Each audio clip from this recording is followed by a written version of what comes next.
Hello and welcome everybody to lesson 6 of our Diploma in Mobile App Development. Today we are going to be looking at publishing your app. So this is going to be quite a fun lesson. We have a reasonable minimum viable product of MVP with our Zoo Who app. So we're going to look at the different steps that we need to take to get it out there on the Play Store. So before we begin, just one very final quick sound check. If you can hear me, please do type in where you're listening from. We've Cape Town popping in there. Brilliant stuff.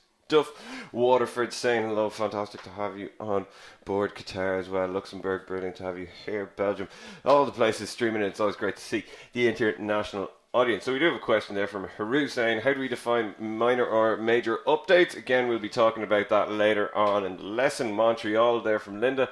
Missouri in the USA. Jerry saying hello, fantastic to have you on board. Pennsylvania in the US, brilliant stuff. Denise from Cork and Gary from Waterford, fantastic. Loads of names streaming in, brilliant stuff. And Daniel there joining us from New Zealand very early in the morning for you. Fantastic to have you on board. So I am Ushin, as usual, your mad educator, and last lesson we started with storing data from apps with apps. So just a quick recap. First of all, we had a look at the different data storage options available to us. So we had shared preferences, which shares data in key value pairs with internal and external storage, and SQLite and network connections and to retrieve from online resources. And then we got introduced to TinyDB, and that stores data in internal storage using key value pairs as well. So hopefully everyone had a chance to go out and get that up and running. Then finally, we implemented our TinyDB, added more functionality to our app, and put it all together as usual. And then our summary and our Q&A at the end. So do get asking questions if you have any questions in regards to that lesson. While I run through today's agenda, publishing your app. So we've spent the past 3 lessons coding up our app and have gotten an MVP, a minimum viable product. So this can be considered the first iteration of our application. So remember, if we want to go back to lesson 4 where we talked about software development life cycles or development life cycles in the application context, we talked about the iterative process. So now we have reached the first iteration of our application, and we can add more functionality in later iterations, but it is now ready for release. So let's have a look at what's involved with that. So first of all, we have to get ready for launch. This contains quite a bit more than you would expect, and it's very important to pay attention to this, okay? And then we will have our final checks. When you're releasing an app, it's definitely time well spent checking, doing double and triple checks, up to 5 or more checks, and it may get a bit tedious, okay, but I do want you to think about how bad it would look if you had typos in your app, or if your app crashed quite often, or anything else that would make your app look less than professional and perform well. So it's really well worth checking things as many times as you can, testing as much as possible, and then getting your friends, family, whoever you may know to test as well, because again, the more testing the better. Then we're going to have a look at the Google Play Developers Console, which is where all the publishing magic happens, and we'll be exploring that in detail. And then launching the MVP as well, the steps that are involved in that. And it's actually not too difficult to publish an app. It's quite a simple process, and Google do make it very, very useful. And then our summary and Q&A at the end. So is everyone ready to go, or does anyone have any questions that they would like to ask before we get going? I'm going to take a very quick drink of water.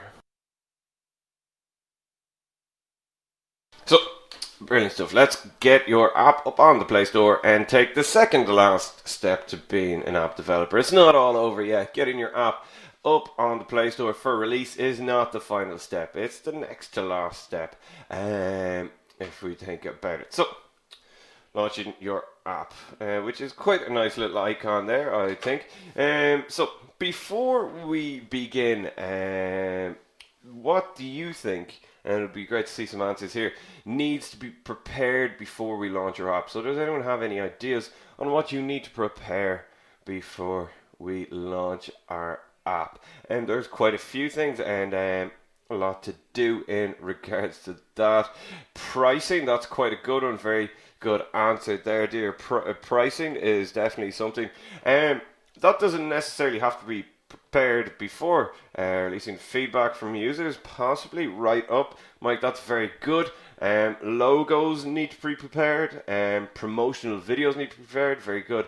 So there is a lot out there, and there is a checklist to check out on the developer.android website, which is a fantastic website.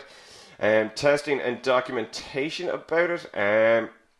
Very good. Well, let's talk about legal stuff from Mazan there, Maz, I believe it is. The thumbnail for the app, very important. So we have legal stuff there. So let's start with some legal stuff, which is quite important. And we'll start with an end user license agreement. So at this stage, we're going to assume that we have our app all ready to go. So this is very much what we need to prepare before we put it onto the Play Store, but we will already have it developed at this stage.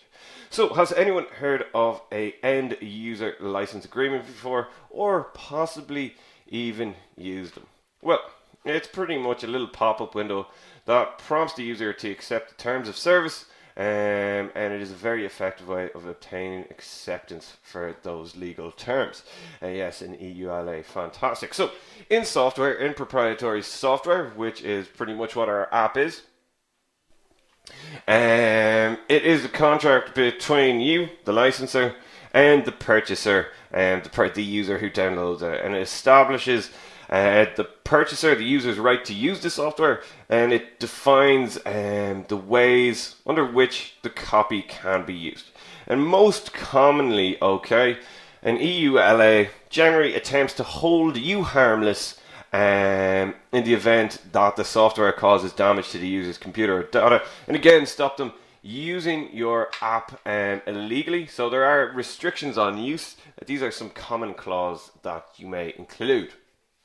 You can define exactly how the app should be used, because again, apps can be used legally, illegally, and you don't want to get in trouble in regards to, say for instance, someone using your app in a way that could be harming people by taking their information, whatever it may be as well. Vernon there, where you accept to sue someone that copies your idea. It's not quite that okay, and it is something that if we want to talk about it at the end, we will, about copyright issues and also patenting software, which I would advise doing a bit of research on patenting software, but it is a very difficult thing to do. And if you would like to ask that question at the end, I have no problem talking a bit about it, because it is quite interesting as well. So, restrictions on use, defining how the app should be used. Again, stopping you getting in any trouble as the developer in the event that someone used your app in some sort of malicious way. Related agreements. So in the EULA, what you can also do is that by accepting the EULA, the user accepting that license agreement, they are also accepting the terms and conditions or privacy policy agreement. And you can include links to the full documents in your app or online. Infringement issues. What happens if the user infringes on copyrighted information? Make sure that they are held reliable. Now, when we talk about copyright issues, a lot of times this relates to branding and to logos, to icons, things like that. While it can be quite difficult to copyright a software idea. If you wanted to create an app, and there's quite a popular one in Ireland, for instance, Just Eat, which is a takeaway app, how exactly, it's very, very difficult for you to say, I am going to copyright the idea of a takeaway app. I am going to patent that idea, because again, it's using software that's already there. In software, in applications, you can really only patent branding, or you can copyright branding and your intellectual property in that sense. But the actual processes, unless it's a totally new process, it's quite difficult. So, and then as well, termination of license. It's important that the developer is able to keep the rights to terminate the license in event of a violation of use or other uses. And a good example of this is a dating app in America, well, a dating app in general, Tinder. College student in America, and became quite abusive with people he met on it. So Tinder terminated the license and stopped him from using Tinder forever. If that hadn't been in place, now he probably would have been prosecuted in other ways, but it's a very safe thing to have in the back pocket so that you are able to say to the user, in that way. So you can't terminate the use of that life. During the license agreement stage, does one draft their own T's and C's as the developer, or are you assisted by the App Store? I will talk about that in a minute. Savu Yile, I do apologize if I'm pronouncing your name wrong.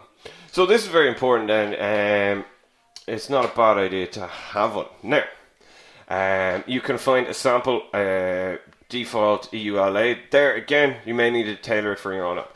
And I would like to stress, and this is going to answer the question that just came out there, are we assisted by the Play Store?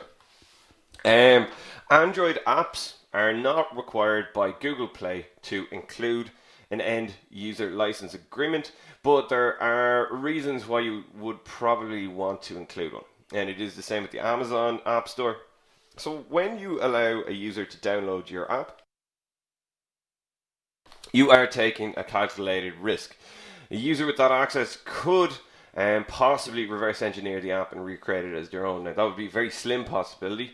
And without the protection of the EULA agreement, you might lack a solution if a user modifies the code of the app that they've reverse engineered, thus making it slightly different and not your app, and then distributes the modified app for profit. Again, that wouldn't be illegal. It wouldn't be infringing on copyright. But if you did have it in your EULA that you were not allowed to modify the code, again, that would safeguard you there. But you are taking a calculated risk when someone downloads your app, and it's not necessary to upload your app with an EULA, but there are good reasons for it. In the Play Store, there is the Android Market Terms of Service Agreement between your app and the users. And it does include many useful clauses, such as including protection for your intellectual property rights as a developer and a disclaimer of all warranties. But not all issues are addressed. So, for example, Google does include a clause that limits its own liability as well as an indemnification clause, which means you compensate someone for harm or loss and securing someone against legal responsibility for their actions. But you will not have your liability limited. It wouldn't mean that you could sue someone for damages, but you could sue someone for a revenue lost or something like that. Now, so there is the Android Market Terms of Service Agreement, and if you are happy to go with that, do. But if you want to have a bit of extra protection for yourself, an EULA might be an idea. And now I would very much like to stress that I am not a lawyer, and that definitely a good bit of research will be important. So it is important to keep this in mind if you decide you don't need one, and the Android Market Terms of Service will suffice, because that is okay. So, is everyone okay with that? Is something I would like to raise and something that you do need to prepare before launching your app.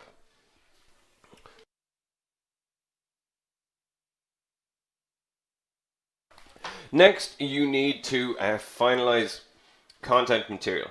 So this is quite important, and it might have been something that you thought about. But as I say, the devil is in the details, so let's run through what you need to do this.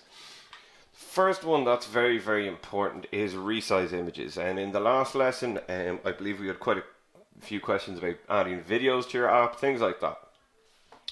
You do want to resize images before the final build. The reason you want to do this is that compared to text, which only takes up a very small amount of memory, images do take up quite a bit of memory. And the Play Store only allows apps of up to 100 megabytes to be uploaded. Anything after that, you do have to develop extension packets which can be downloaded as well. And even 100 megabytes is quite large. It is a tenth of a gigabyte, but you do not want to be pushing that limit really, because users do not want to download large apps. As I said in the last lesson, I touched on it very briefly. Internal storage, phone memory is constantly increasing, but at the same time, users are very conscious of this, and in fact, many people do run out of space because they take so many pictures, and you do need to think about that. Don't be pushing the 100 megabyte limit. That's a bit extreme, and users are very aware of this, and also they may think that it's slightly suspicious that the app is so large. So resizing images is a great way to do it. So lower the file size of your .apk. Now, the .apk is an application format. It is an Android app file format. It is what your Android app gets packaged into. And so, by reducing lower the file size of your APK, your application, by reducing the image quality on unnecessarily large images used. So, you do want to resize your images and then also maybe lower the image quality on them. And you will generally, PNG is preferred. PNG is the preferred file format. So it is smaller compared to JPEG, and doesn't include and don't include GIFs either. They're very, very discouraged. Now, it does depend on the type of photos, okay? And I am not an image person. I'm not the Photoshop educator, Phil, who knows a lot more about all these file formats. But PNG is the preferred format for a variety of reasons. And stay away as well from adding videos. A 3-minute YouTube video is about 10 megabytes. So videos are a definite no-no in that regards. If you do want animations, you can do it through images and things like that. And I'll talk about that in the advanced course. So resizing the images is just quite a clever way of lowering down your file size. And again, you don't want to be having huge images that you have to resize as well. Make sure they're just the right size for what you need. And you can resize them all at resizeimage.net now. There are a variety of other options out there as well, guys. That's not the only image resizer website out there. There's a huge variety out them. So a quick Google search of resize image and you will be fine. Now, the next one is your application icon as well. This is something that's quite important, and this is one of the reasons why I would advise you to do the graphic design course at some point, as you will need a few different size icons, a few different size logos, and just general branding, and that can cost over €1,000 very, very easily. So being able to do your own icons gives you greater control, and it's also a great way to save money. So one thing to consider is, what will your icon tell your users? If we look over at these images here, over on the right, I'm sure everyone is familiar with our Wi-Fi, our messaging, our calendar, our weather, our location, camera, email, sound recording, the web, music, videos, and of course your search. So I'm sure everyone is very familiar with that.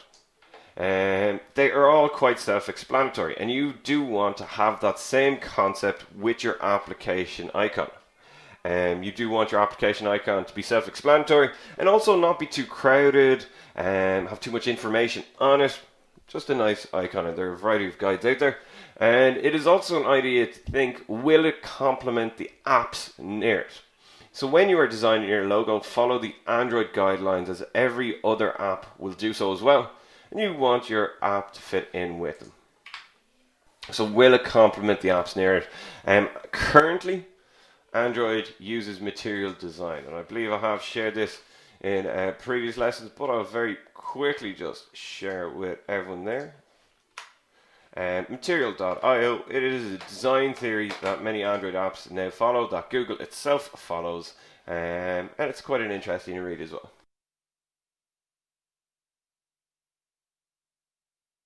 So written content is something that you do need to consider. You want to support different languages, and we're going to be talking more about that in the next lesson and the lesson after that. But one of the very briefly, supporting different languages allows you to hit a larger target audience, and you want the most amount of users as possible. So having different languages for your app description that's on the Play Store in your app means you're just able to hit a way larger audience than if you were purely targeting your native language speakers. And in short, there are no typers. That's quite a bit of a no-brainer, but again, quite important. What is definitely an idea is maybe get a friend, someone you know, to read through things, because I've come across myself, which is quite important. The MIT emulator does not have the AI2 does not have a default image that I'll be showing you. I can show you that now as well, how to change that.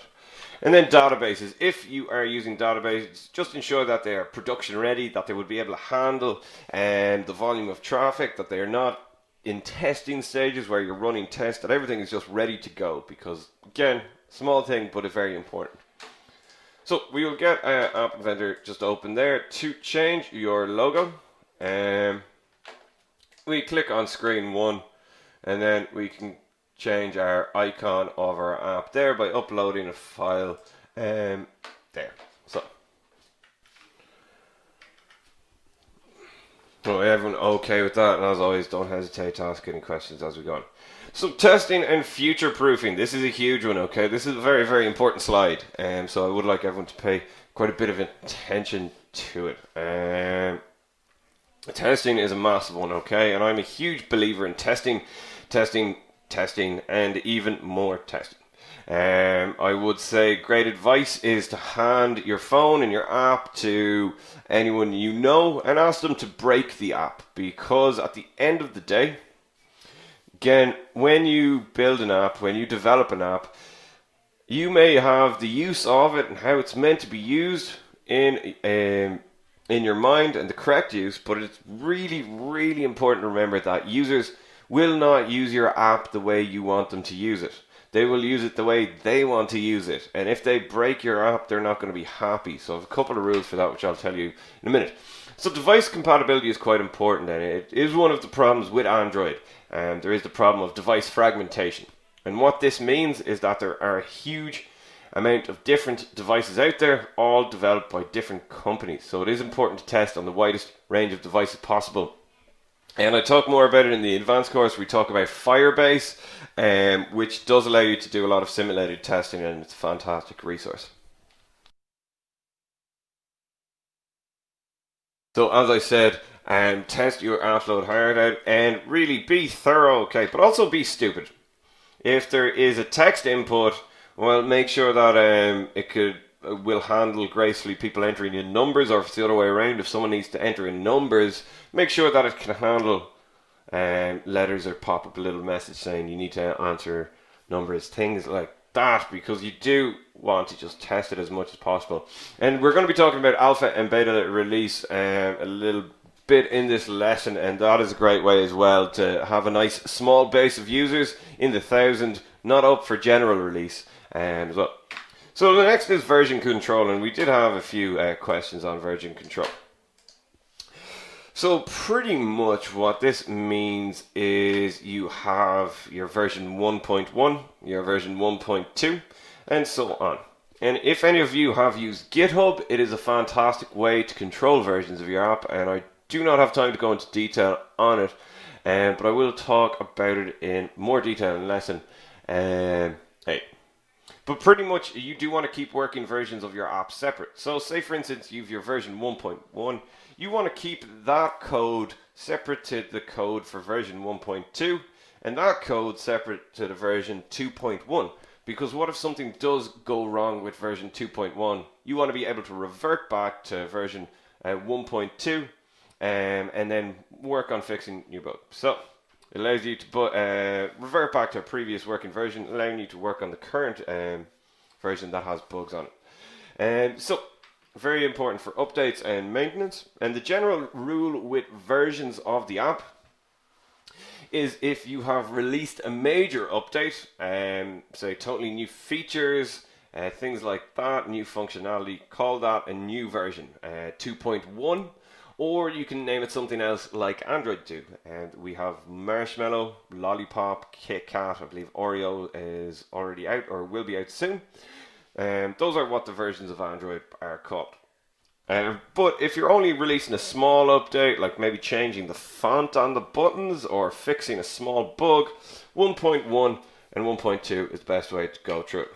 And then as well, you do want to announce releases as well by trying and informing users when you have a new and exciting feature available. And we're going to look at versioning our app and also signing our app. So this is very important. Signing your app. This is done through cryptographic keys. So it does sound like something to do with an Egyptian tomb. But in this context, it refers to a unique code that links to your app and your app only. So App Inventor sorts this out for you when it builds the APK, but it's a good idea to generate a copy of the key store in App Inventor to create a backup for your app. So what you do is you sign your app, okay? You sign your app with a public key certificate, and there you have the corresponding private key. And what this means is that the private key will only match up with that public key. And no one can guess the private key from the public key because it is cryptography. If we think about encryption that browsers use now, or pretty much it's unreadable. It's a lot of maths involved in regards to that. So public key certificate is the public key of a public private key pair. And the owner, as I've said, of that certificate holds the corresponding private key. So when you sign the APK, the signing tool attaches the public key certificate to the APK. And this serves as a fingerprint. And it's going to uniquely associate that APK, your application, to you and your corresponding private key. Why is this important? Well, it means that only you have that private key. Only you can release updates to your APK. When you sign your APK, a key is generated, and you can store them in a key store. So with your key store, okay, and we're going to do this once we finish this slide. You want to keep that really safe and secure, okay? I'm going to stress it. You want to keep that safe and secure by owning the private key, and they have changed it slightly, but again, it's quite embarrassing for you as a developer if you lose your private key, because it means it's quite difficult for you to sign your app. So it's very important, or for you to retrieve that back.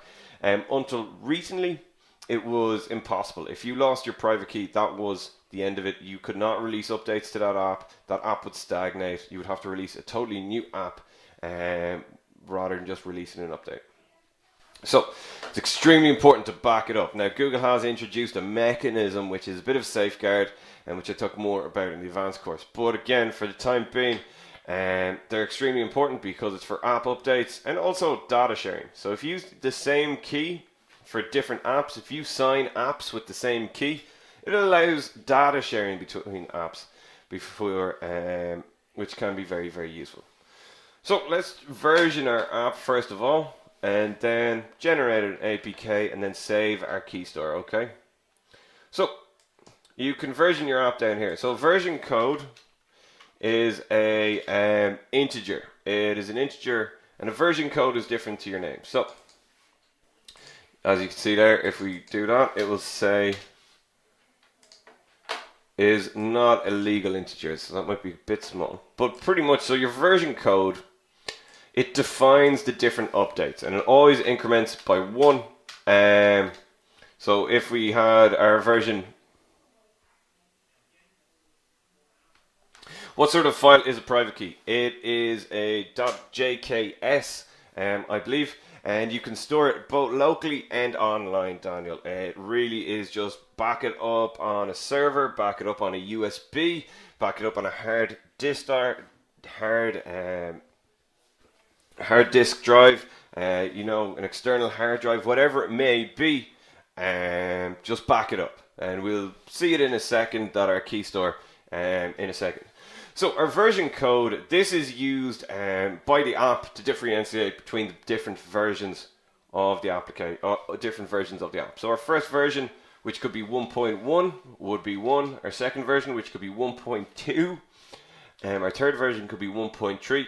But even if we released a major update and we went up to version 2.1, we would just increment by 1, okay? So it's a way of differentiating which one is the newest version. We'll leave that at 1. Well, version name is what the users are able to see. So we could call this Zoo Who 1, 2, whatever we want each time we change it. This can change anytime, okay? It'd probably be an idea to say Zoo Who 1.1, something like that.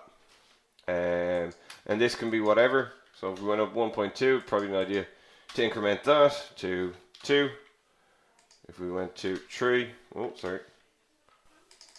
Bring that to 3. But even if we went and we released a totally new interface, new functionality, a huge amount of differences, that'll be 2.1, and we would bring that up to 4. So is everyone clear on that? So to build the APK is quite handy. All we need to do is save our .apk to our computer. As you can see there, preparing our application icon. So this is building an APK, signing it for us, and everything like that.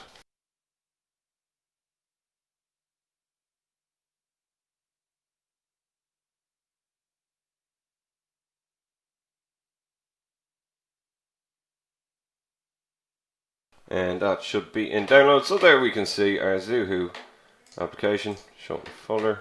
And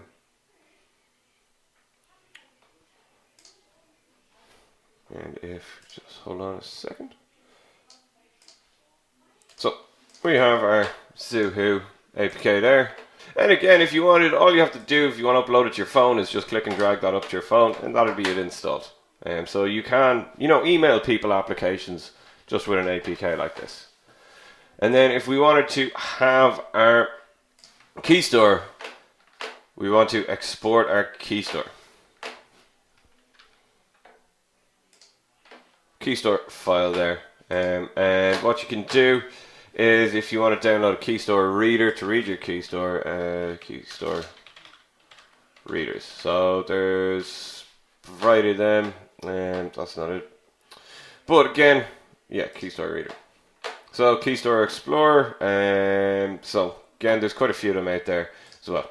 So that is our key store. Now, what we want to do this as well is we possibly want to put it in our Google Drive. We possibly want to store it on USB. Put it secure as well, because if someone gets their hands on this, they are, for all intents and purposes, you, and they can release updates to your app and destroy it in that sense. Again, they would need access to the code, but again, it's quite important that you do keep that safe and secure. So I believe everything is okay for the time being. I'm going to take a very quick drink of water while you do get asking questions.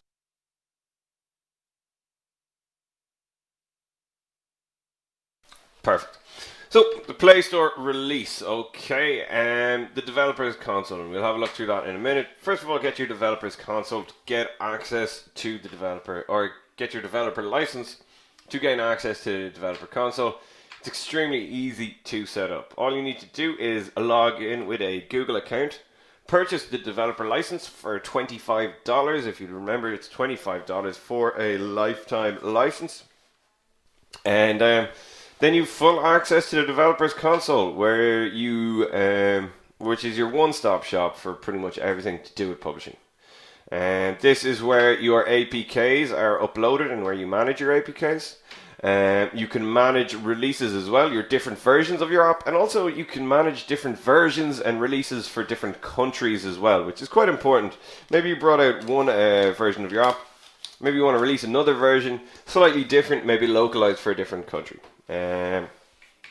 Your store listing as well. This is all the info that you put on the Android and the Play Store, and this is really important as it does affect how your app will be ranked on the Play Store when people search for it. So that is something with App Store optimization, SEO. Again, I'll be talking more about that in the advanced course. And then our content rating. So before you put your app on the Play Store, you do have to give it a content rating. I would advise you to take this seriously, because first of all, it is a very easy quiz that determines the rating of your app. But secondly, do not lie in it, because if Google do review your app and find out you lied in the content rating, you can be banned as a developer. And as it is Google, it will be quite difficult to regain access. Pricing and distribution as well. I'll talk more in detail about pricing in the next lesson, but it is quite important to price correctly and for different currencies as well, and releasing your app in as many countries as possible, because it will earn you more revenue, and it is all about maximizing revenue. Your in-app purchases and products, different services and APIs that you will be using as well. So there's some game services here, app indexing, and also Firebase integration included in that. And then they have some optimization tips as well. So to release it onto the Play Store, you need your promotional graphics, okay? And this is going to include logos, icons, and you will have to have these in a variety of sizes and resolutions. And this is because the Play Store does want a variety of resolutions. And you do want your logo and graphics to be of great quality, because people viewing this could be on quite a large tablet, and having a low quality icon and graphics will make it look bad. Screenshots. You want screenshots to clearly demonstrate the different pages in your application as well as the functionality, so that users can get a good idea of what is involved in the app as well. Matthew, I will be covering all about making money in mobile in the next lesson, which is making money in mobile. So don't worry about that. Make sure to attend lesson 7. So screenshots, you do want these to be of high quality and resolution, and at least 2 screenshots are required overall. Videos are another one. You can have a promotional video, which is quite good. And in the promotional video, you don't really want to lie to users. You want to make things, you want to show the function of your app in a clean, professional and promotive manner. Branding also. So branding is something that you may think. This is all about message, okay? And I really would advise checking out the digital marketing course to get a better idea of branding, as it is quite intangible to an extent, and it very much depends on what direction you want to go. But with branding, you want to make it so your app and its purpose is instantly recognizable in regards to that. And then we have our short description and full description. So I'm not going to talk too much about that. I do talk a lot more about it in week 4 of the UI and UX semester in the advanced course. So the final checklist: upload your APK, target the countries that will use your app, set your private policy URL, make the app free or paid, declare whether or not your app has ads, and the content rating as well. So let's have a quick look at the developers console at the moment. So as you can see here, we have a lot of options here. If we want to create an application, again, I think I have quite a few. Example, lesson 6. Oh, I do have quite a few. So again, your title, your short description, which is 80 characters, your full description, which is 4,000 characters, your graphic assets, and you can have localized graphics for each language, and screenshots, different screenshots for tablet, Android Wear, TV, if that is where your apps could be used, your high-res icon, very important, your feature graphic, which will be displayed in sort of a banner on the App Store, promotional graphic as well, TV banner. Daydream is for Android TV.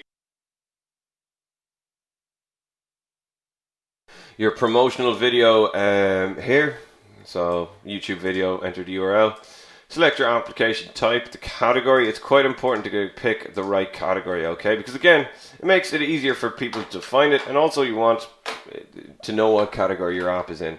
Your content rating, the website, email, phone, and privacy policy there as well. And then if we want to go back, we can save our draft there and quickly go back. So there's quite a bit there, okay, and if we want to have one that was done a while ago, there's a huge amount. We can see all the users that are using it there. And this is where a lot of things come in handy as well. We have our release management, which is quite good. So we have our different app releases. So we have our production, and all you have to do is click and drag the APK file. And if we do want to go back again. We want to go to our example app here, and all you want to do is, if we go to our app releases, manage our beta, and beta and alpha testing are restricted lines, so you can only have a certain amount on it. And if we very quickly wanted to upload an APK, and we could do so there just by clicking and dragging it in. So again, there's quite a bit to explore there. So, and then as well, you have your artifact library, which is the different build artifacts. So these are all the different APKs that you upload, and there can be a variety of them because of your different versions. if we want to go back to all applications, have a look at our device catalog. This is quite useful to us because it can tell us what devices are supported, are unsupported, and we can figure out why that is the case. App signing. This is well worth a read through because Google Play have released Google Play app signing. And I was talking about how very, very important it is for you to. I'm very satisfied with the Play console.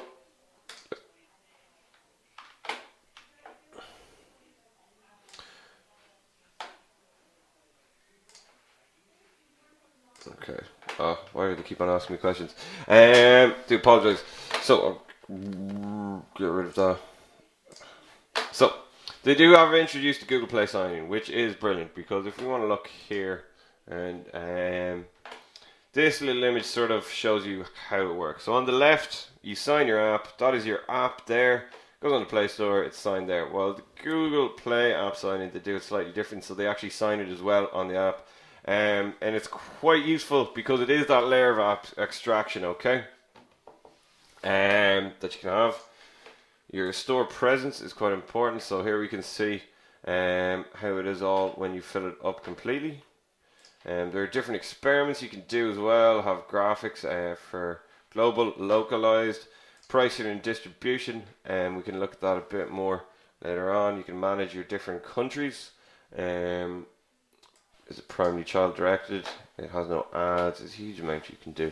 So there's a lot there. And there's also help with user acquisition, optimization tips, everything like that. So there is a lot there in the Google Play Developers Console. And is there any questions or anything that anyone would in particular like to see? There's game services as well, and order management as well. So if anybody has any questions or anything that they would like to see in regards to that, I'm going to take a very quick drink of water while you get asking.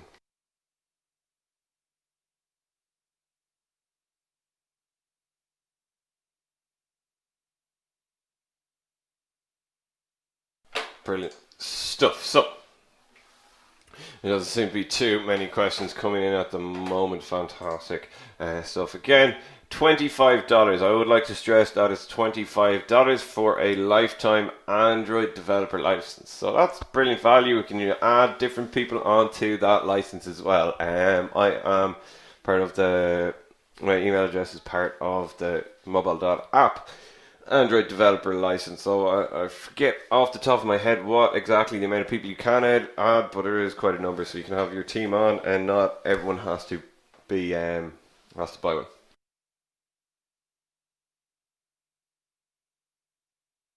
So fantastic stuff. So we have reached nearly the end of the lesson. We do have the Q&A coming up. So again, remember the weekly challenge. Do post a screenshot of what you have been inventing. Go to Shaw Academy's Facebook page, use the hashtag ShawMadProgress and tell us what you've been making, and use the hashtag ShawMadProgress to find past examples.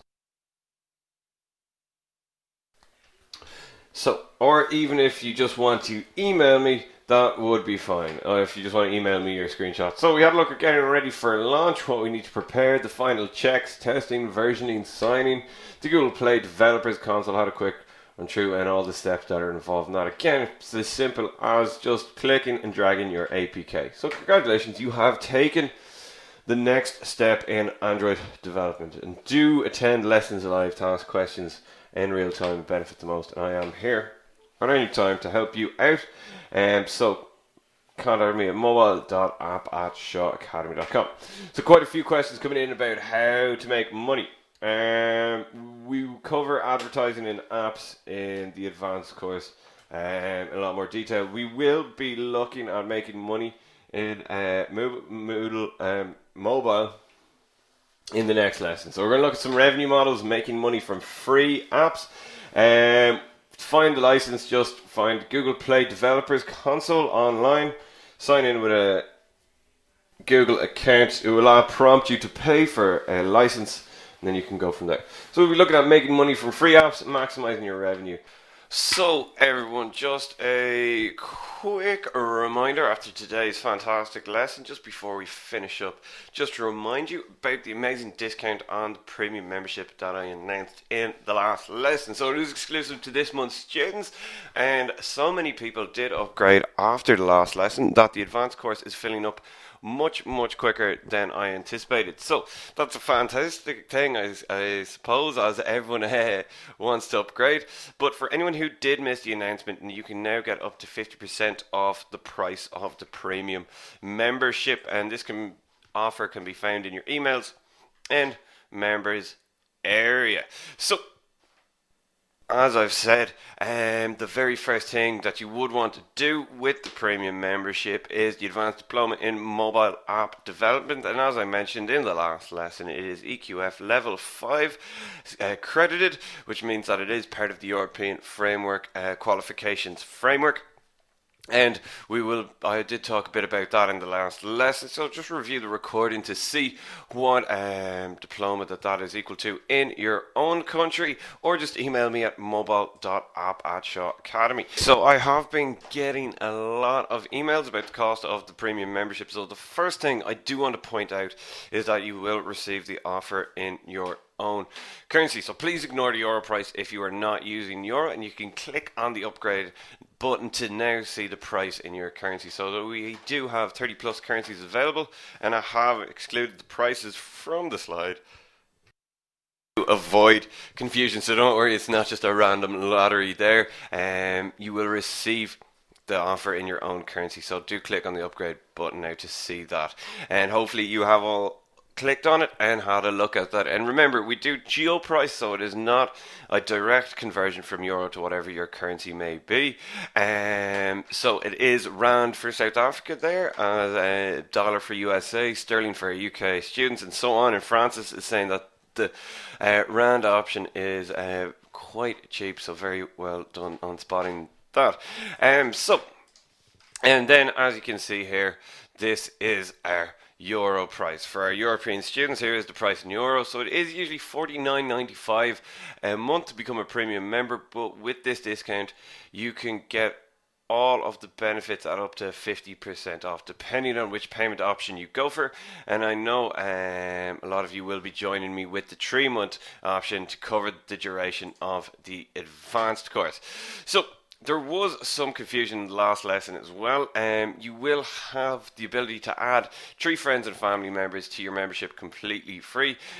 Basically, when you're paying for the membership at Shaw Academy, you can add 3 of your favourite friends or family and create a separate account for them.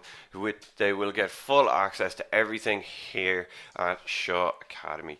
So this is a fantastic opportunity to upgrade your educational experience, and you will get everything. Okay, it will reserve yourself a place on the advanced course. It will give you access to all the courses here. It will give you free e-diplomas, free toolkits, and premium support as well, and you can cancel at any time. So just be aware, and I did mention it in the last lesson, I would really like to stress it, that there are limited places on the advanced course due to the fact that it is a professional diploma and it is filling up very fast. So although we do have only a couple of lessons left of the foundation course, if you are serious about progressing with mobile app development, it is a good idea to secure your spot today and avoid disappointment. I really hate having to turn people away when our places are full. So overall, the mobile app development journey is 20 weeks in total. Okay, the foundation course will cover the very basics of this topic, but the advanced course is where you will be blown away by the amount of knowledge on it. And as I said, places are limited, guys. And as we mentioned at the start lesson, we have our EQF level accreditation fully in place. So this means by the time you all reach the end of your advanced course, you will be receiving this amazing level of qualification for a fraction of the cost. And I do believe I mentioned it in the last lesson, but over here you'll be looking anywhere between $1,500 and $2,700 for this type of course, and you students will be able to achieve it for a fraction of that course. So that's fantastic to see all of that. And if you do want more information, please do type in info, because the offer is ending soon and I will be in contact. And if you have any other questions, just email me at mobile.app@shawacademy. So that does bring us to the end of today's lesson. And most importantly, congratulations guys, you're very nearly completed the foundation course, and I really hope you're all enjoying it. So Ken is wondering if he upgrades, will he get the toolkit for the course? He will, of course, Ken. It is included in the price of the membership. Sally asking if she can just buy the toolkit. You could, Sally, but again, it will not give you the option to complete the final assignment. It will not include the EQF level 5 diploma either. So a lot of students saying they've already upgraded already. We have Carl, Rebecca, Joe there. Everyone's saying that. Diana's asking how many places are left. I don't have exact numbers, Diane, but the last time I checked, 50% of the places were gone, so I am expecting all the places to be filled by this time next week, so really do keep that in mind. So quick question there about releasing in different countries. We covered in a lot more detail in the advanced course, but the Google Play Developers Console, as we saw, does give you the option to translate all the text in your app into different languages, and now we're going to be talking about that in the next lesson as well, as one of the ways to maximize revenue is releasing it worldwide. It's quite important, as I'm sure you can imagine, to release and try and hit the largest audience possible.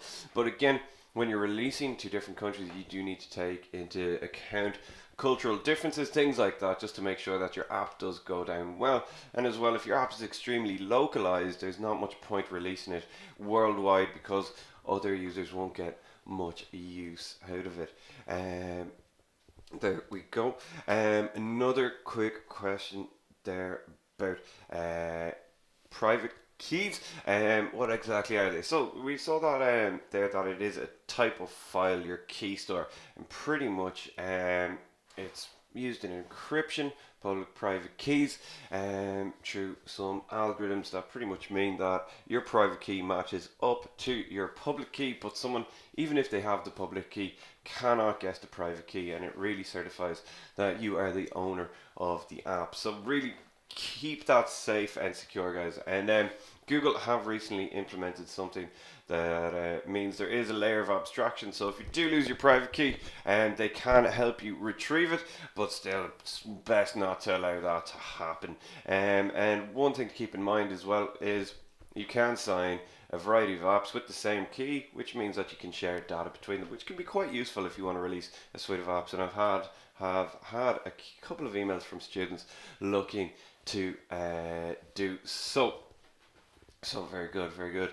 And there doesn't seem to be too much more questions coming in at the moment. So do email me at mobile.app@shawacademy.com if you have any questions. And I look forward to seeing you all back for the next lesson, which, as I'm sure is something you're all very, very interested in, is making money from mobile. And there are a variety of ways to do so. And again, it's all about thinking cleverly and being intelligent in how you implement your app and the functions in your app. So until then, enjoy.